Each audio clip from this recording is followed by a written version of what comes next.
All right, so my friend Louis just got top 32 at a regional playing a Pendulum deck, like a mishmash of all Pendulum stuff. So he's here on Skype to do a deck profile, and I'll have the cards here. So go ahead and start whenever you're ready. Okay.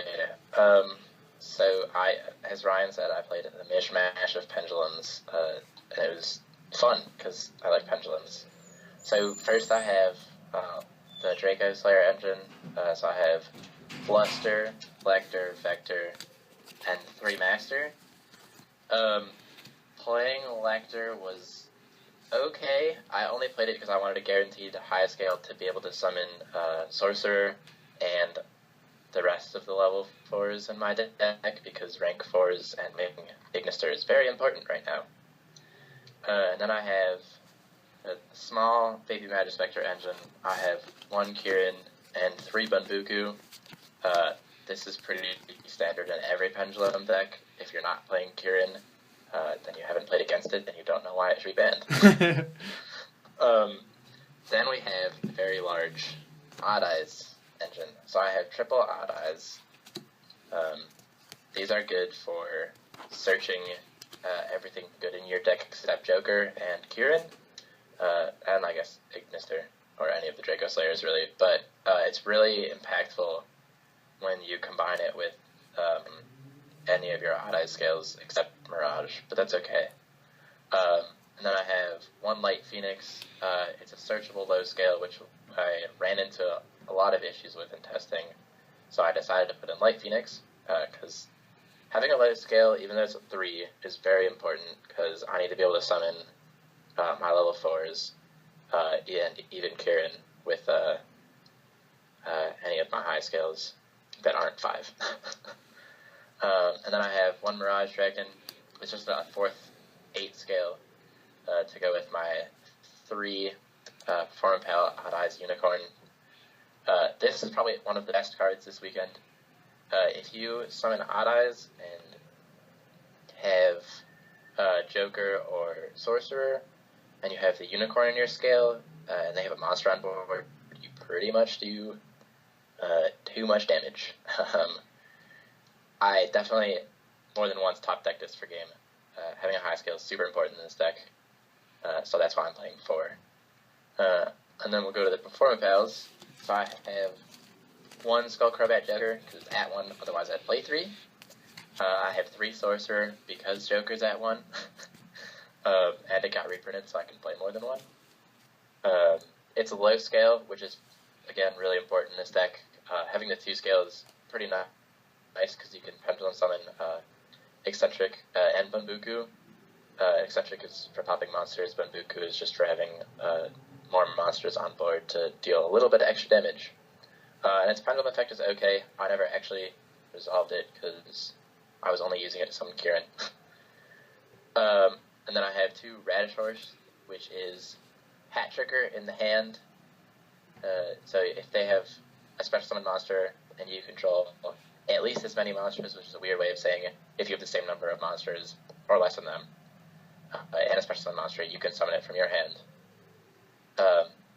And then both when it's in the scale and when it's a monster, I believe, you can target a monster on their field and it loses attack equal to a Performapal monster you have, which helps a lot when you have Unicorn scale and Odd Eyes on field, because you can deal 8,000 damage with 1 attack, which is super when you're attacking 1 monster, and you're playing against something like Cosmo if you're attacking a Landwalker, which happened.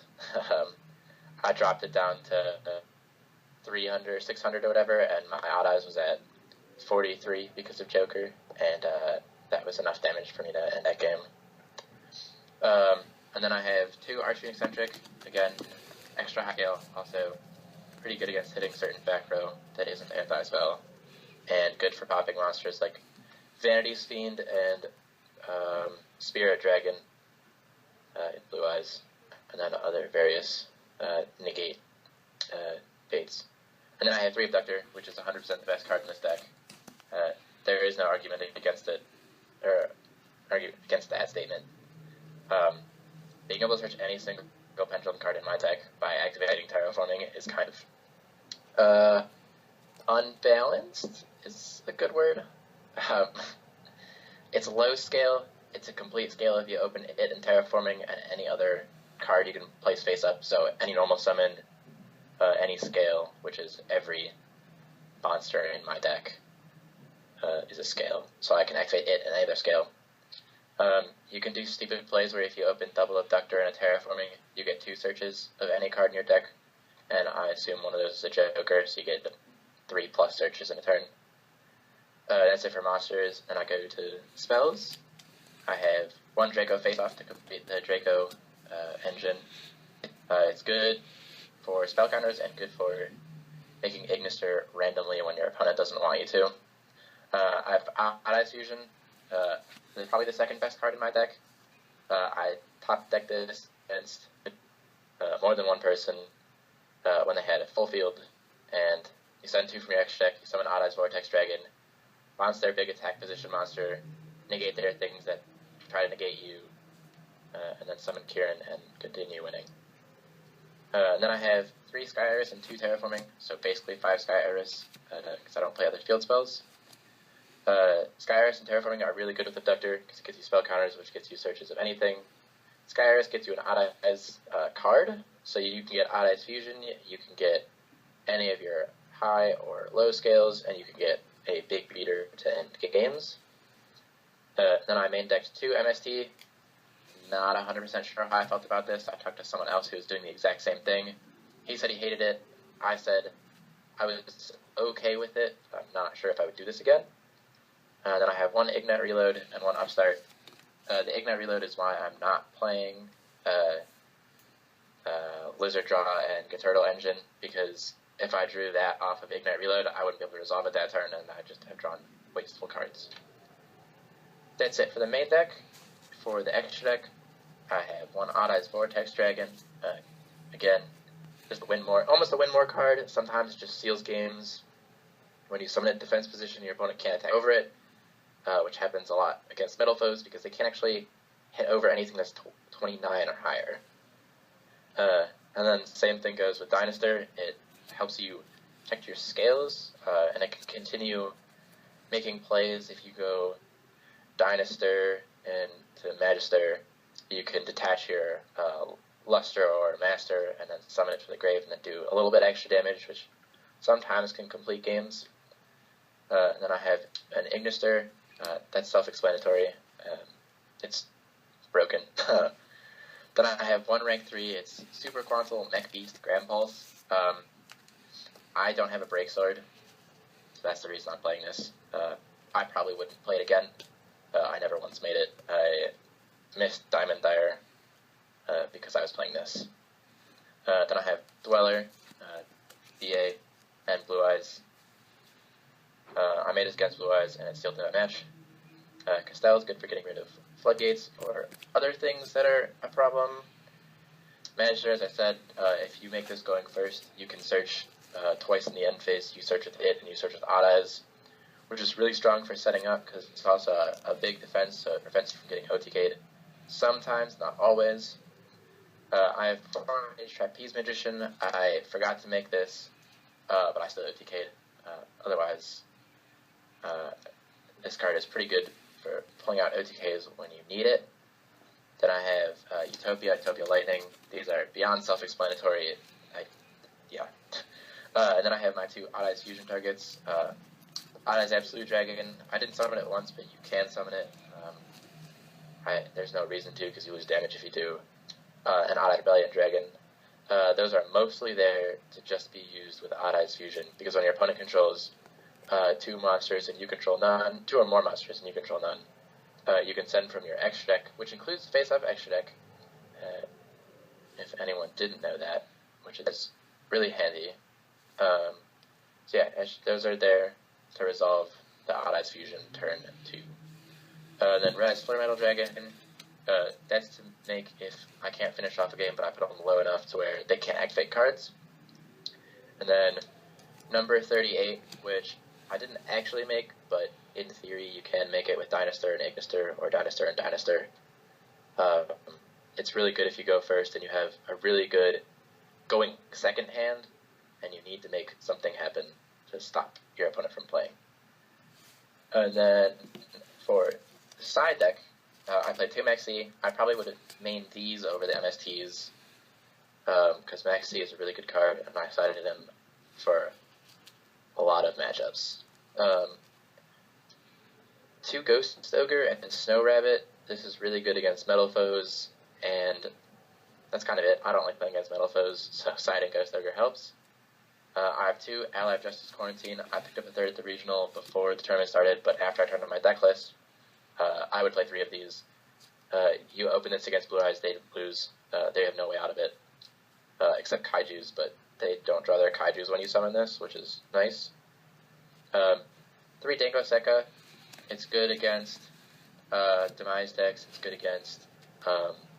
it's okay against metal foes, which I did side it in once. It actually helped a lot because he couldn't use his Scales effects until he got rid of the Dango Sekka, and he couldn't do that because he couldn't complete his Scales. Then I have 3 Kumongus, the Sticky String Kaiju, because I don't have Gamma Seals, and honestly 200 attack isn't that much of a difference for this deck. It's one of the best side deck cards, and most decks should be siding 3 of it. Any of the low attack Kaijus, because there are so many problem cards like number 38, Dynaster, Flare Metal even, Heralds, Infinity, the list goes on. I could name every card, but we'd be here forever. Regeki, kind of the same reason as Kumagus. You need board clear against some decks. It's really good against Blue Eyes when they summon Spirit Dragon, or it's good to bait out their number 38. And then I have 2 Typhoon for going second against metal foes or other Pendulum decks, but I only played against metal foes, so that is that for the deck. Alright, so would you like to do like a brief tournament report also? Brief? No, but I will do the tournament report. So round 1, I played against BA Infernoids. The first card I saw game 1 was Infernoids, so I immediately wrote out Infernoids and assumed it was just that. Game 2 I saw BA cards, but that's all I went to was game 2. It was 2 OTKs in a row. It was almost no contest. Game 1 milled Reasoning. Game 2 he hit Take Them Borg off Reasoning, and that didn't help him. Round 2, I played against PK Fire, I guess against someone who went to Worlds in 2015. Nice dude. Game 1, he allured, but had no darks in hand, and then drew no darks and just scooped. Game 2, he activated Anti-Spell Fragrance, and I didn't draw my out, so I scooped. And then game 3 was the biggest struggle. He got me down to 2,600, and then I did 6,000 with 1 attack. So Odd Eyes and Odd Eyes Unicorn are a good combo. Surprise, surprise. Round 3, I played against DDD. That was another easy 2-0. I just double OTK'd. He made sort of boards and did sort of damage to me, but that deck has a lot of trouble playing against Kieran, and that's what happened to this tournament, is I got Kieran. Round 4, I played against Water or Necroz, or not Necroz, wow, what year is this? Water or Mermail. I wrote blue/water. For some reason, blue popped into my head when I played against it. Game 1, I OTK'd him because he didn't open optimally, and I did, so I got to Kieran his play before it got going, and then I was able to OTK. Game 2, the opposite happened. I opened very poorly, and he just destroyed me. And then game 3, I did OTK, but that's because he made a huge misplay, so that was unfortunate for him, but that led me to OTK through a Coral Dragon, and the face-up attack position Neptibus. Whoops, 8,000 damage, 1 attack. Round 5, I played against the slowest player in the tournament. He was literally the reason we went into time every round. Game 1, he summoned Jaugen, and I couldn't get over Jaugen without losing, so I lost. Game 2 was kind of a struggle. but in the end, I was able to use my Ignister, pop his scale, and shuffle back his stuff because I didn't have any other pendulums until after shuffling back his problem cards. And game 1, it took him 10 minutes to decide to pendulum summon Jaugen, which I don't know why it took him that long to think. If I summon Jaugen, I win the game. And that was after 20 minutes of his first turn doing nothing, so that was fun. Or not. Round 6, I played against Metalfoe Majespecter. Game 1, I got OTK'd. Game 2, I OTK'd him. Game 3, I got OTK'd again.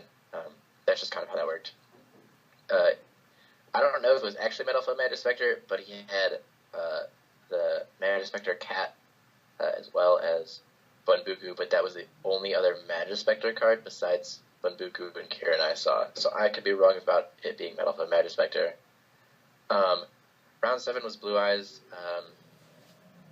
My lesson for this weekend is that Blue Eyes abuses Vanities, Emptiness, and Soul Charge, and number 38, and Dark Matter, and at least one of those needs to be banned. So does Kieran, but that's okay. Round 8, I played against Blue Eyes. He did not draw Soul Charge or Vanities, so game 1 was pretty slow, and it took him forever, but he finally beat me. Game 2, I summoned Quarantine and then OTK'd the next turn. Game 3, I assumed he was going to make me go second, but he didn't, so I had decided for going second, so I didn't actually change. Alright, so I changed out the Quarantines, I put in Kaijus, and I put back in MSTs because I assumed he was going to put in anti-spells, so I was like, okay, well, I'm going to want these MSTs just in case he flips anti-spell, and so I can still play. I don't think he actually played anti-spell, which kind of is silly, but that's fine. My 6th card, so I went first. I got to set up with the normal double search, prevent myself from being OTK'd. And then my draw for turn, when I was taking my second turn, was a Kaiju, and that's what let me win. Because I Kaiju'd over his spirit, and he just scooped. Round 9, I played against another slow player, and I really don't like slow players. So game 1, I OTK'd him, even though it took him forever to tin can, and then passed. It was actually Demise Cosmo, just not super relevant because he demised once and it cost him the game. Game 2, I got OTK'd because that's what Cosmo does sometimes. Game 3 was another one of those slow play struggle games. At this point, I think we were 5 minutes away from being in time starting game 3. He did a tiny bit of damage on his first turn, and then we did tiny bits of damage to each other for the next few turns, but we had to call a judge 4 times for the same issue. So I made, my field was Dynaster, Eccentric in Scales, Abductor in Scales, and then a few other things on board that weren't necessarily useful. I think it was Magister or whatever, and he had 2 Slip Riders in Grave, had an Oasis face down, and I think a Cosmo Joe face down, and he also had a Dark Lady, which pays 1,000 to negate monster effects, which I totally forgot was a thing. So he used Oasis on the Slip Rider, summoned the Slip Rider, targets my Eccentric. I said, that's fine. I put the Eccentric in the extra deck, and then immediately following that, I said, wait, the game won't let me do that. I have to put this back. And then he says, well, you just said it was fine. You can't take that back. And I said, the game says I can't. That can't be destroyed. This can't happen. And he said, then he calls Judge. The judge asks what happened. So the guy says specifically, chain that to the activation of my Eccentric as a scale. Use Oasis, target Slip Rider, summon Slip Rider, use Slip Rider. This is his words. He's Slip Rider, targets Eccentric, and then I put the Eccentric into my extra deck, and then said, wait, hold on, I can't do that. The judge said, and then my opponent was like, he can't take that back, right? And then the judge was like, that's not taking it back, that's a mistake. The game won't let it be destroyed. Yeah. And then he said, okay, that's fine. And then I was like, so can I continue? And he was like, no, I need to think of what I want to do with my slip rider. And I was like, it already targeted eccentric. You can't change that. Yeah. And um, he didn't understand what I was saying, I guess, or maybe he thought he could change his target after he already targeted. So he called the judge again and was like, well, my opponent just took back his play. And I was like, no, that was a mistake. And the judge was like, I'm only going to say this one more time. The game, no matter how far back we go, or no matter how far you guys progressed, the game would always force the eccentric back into the scale. Yeah. So you specifically said your slip rider targeted his eccentric, so your target cannot be changed. My opponent was very flustered, and then I dropped my kaiju on his Dark Lady, on his slip rider after he used the Dark Lady negate and had nothing in hand. And then I did damage to my kaiju and his Dark Lady. And that was the end of that. It was a supreme struggle, but the adrenaline rush at the end of round 9 after I realized I was getting an invite to the Nats and didn't have to play an ABC format was real. Yeah, and lucky that was you. my tournament. That was fun. Anything else? I think that pretty much covers it. Anything you would change in your deck? I think you briefly mentioned a few things. I don't know how I feel about main deck MST. I'd probably switch it for, if I had, no, actually I lied, I wouldn't play Desires, so never mind. I'd switch it for Maxi, or an extra high scale, and then, no, probably just 2 Maxis. I was pretty okay with scales the entire event. In the side deck, if I would switch the MSTs for Maxis, I don't know if I'd do a straight swap there, but I'd definitely play 3 Quarantine. I don't think I'd play Ghost Ogre, because I didn't actually get to activate it, and even when I would have activated it, it wouldn't have done much, other than be kind of a -1 for me and my opponent, and then I won anyway, when I would want to have had Ghost Ogre. So probably Ghost Ogre for a 3rd Quarantine, and you could side like Twin Twisters. I was thinking you could side like a Typhoon, because that does basically the same thing as Ghost Ogre, but it also kind of replaces the MST you're taking out. Yeah. I really missed having Twin Twisters, because there were many times where I wanted a Twin Twisters. Okay. But I also don't like discarding, because I like my hand. So, yeah. In the extra deck, I would for sure drop Grandpa's, because I'm never going to overlay Bunbukus or Eccentrics. And I should have played Diamond Dire Wolf. And there was one time in the Cosmo match where I wanted a Diamond Dire Wolf, but I just made Gazelle instead, because it was fine. And that's kind of it. Shout out to my grandma for driving me to the damn regional and then picking me up at 10:30 p.m. That was worth. You should show your grandma the YouTube video. For sure. I don't think she'll understand what's going on, but that's okay. I had lots of fun. 10 out of 10 would go to that place again if the next regional wasn't during ABC format. Where was the regional at? I don't think I asked that. It was at Pandemonium Games in Garden City, Michigan. There was 300-something people, so 48 invites.